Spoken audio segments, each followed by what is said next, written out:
What is going on, guys? White with Craigslist Game Finds here with a rarity on this channel, a game find from Craigslist. And me and Fanta live in arguably the most desolate place on planet Earth for Craigslist finds. There's absolutely nothing. When I made the channel like 8 months ago, I thought I would find a bunch of stuff on it, and boy was I wrong. We ended up turning into a yard sale and swap meet type channel, but I actually found a really good pickup today, something I never thought I would find in the wild, definitely not on Tucson Craigslist. Someone made a posting, just basically said a bunch of games for sale, and then they had everything listed. They had, dozens of games by system, and they were all priced relatively close to eBay. They were all, market value. I didn't think I was going to get a good deal out of this, but I still was pretty sure I was going to buy one game just because I didn't think I'd ever find it in the wild. And I want my entire collection to be stuff from the wild. I don't want one thing in my collection to be from eBay. It's just kind of like, it would be like a hunter going and buying a deer head offline. That's stupid. You put up stuff that you get, in my opinion. If you buy stuff off eBay, that's fine. But I knew I was going to buy this.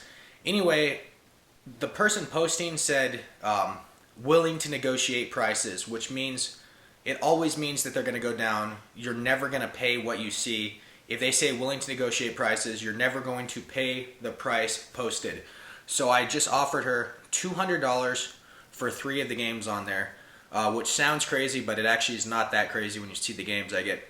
And she made the mistake of taking the first offer, which is something you never want to do when you're negotiating. You never take the first offer. You always, go above that or below that, whichever one you are, and you work towards a middle point. You never just take the first offer. I would have gone higher price-wise, but they took the first offer.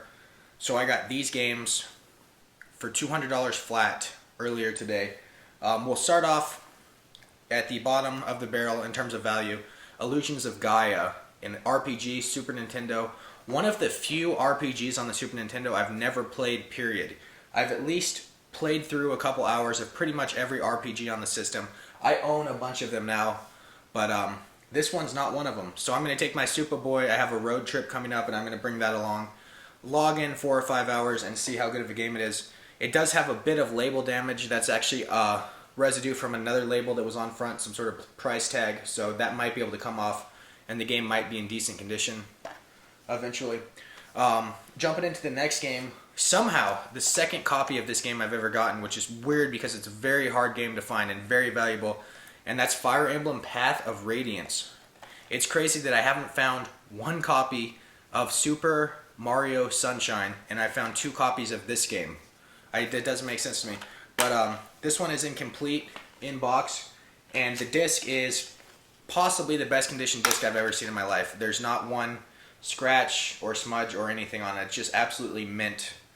So this will be good. I've been playing Fire Emblem Awakening a lot, so I don't know if I'm going to keep this. I might trade this for 4 or 5 really good GameCube games, or I might keep it and play it on a rainy day, but it is a very valuable GameCube game. $70 to $100 range, depending on the condition, depending on how the buyer feels, is what I noticed it was going for.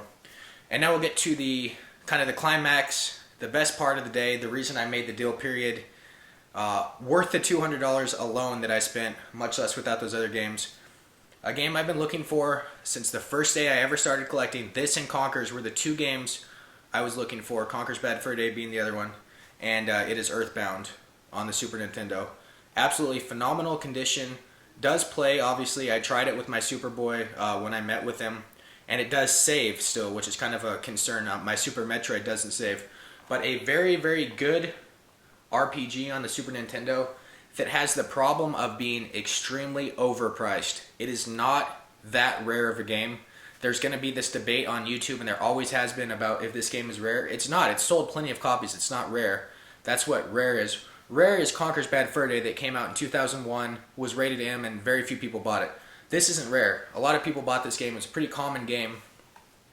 The reason that it's considered rare is because it's very hard to find it in the wild. It's a cherished game.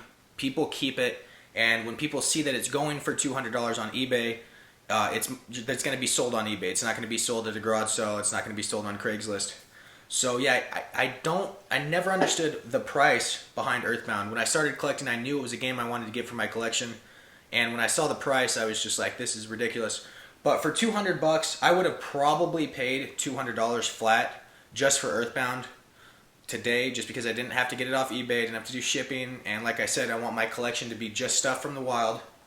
But the fact that I got these other two games, especially this one, with it, made it a very good deal.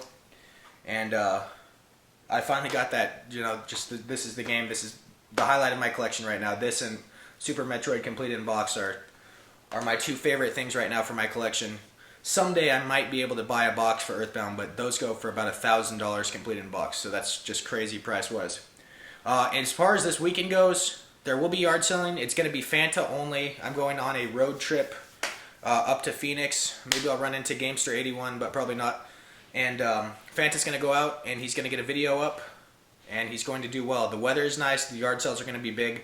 So be sure to stay tuned, and hopefully Saturday afternoon, late Saturday night, Fanta will have a video up, and I'll get to enjoy it with you guys. So take care. Talk to you guys later.